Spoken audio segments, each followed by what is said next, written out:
दंगल के नियम जानती है, तो फिर चुन ले किससे हारना है तुमने। দঙ্গল খ্যাত এই অভিনেত্রী 5 বছর আগে ধর্মীয় কারণে বলিউডকে বিদায় জানিয়েছিলেন।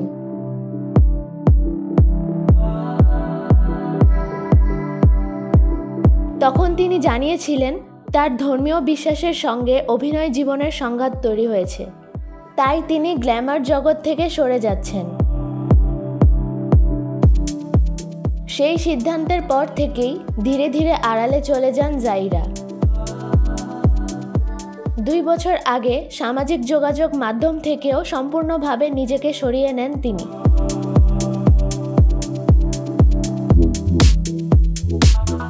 তবে সম্প্রতি তিনি ইনস্টাগ্রামে ফিরে এসে চমক দেন ভক্তদের।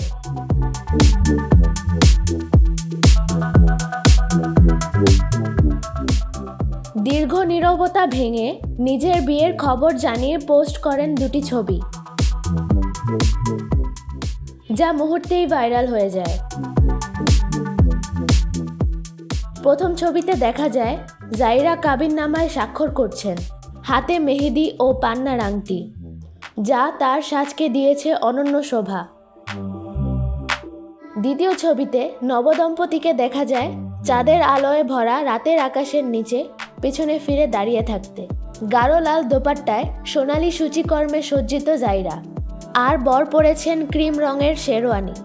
যদিও তিনি স্বামীর নাম প্রকাশ করেননি, তবু ভক্তদের ভালোবাসা ও শুভেচ্ছায় ভরে গেছে তার মন্তব্য বিভাগ।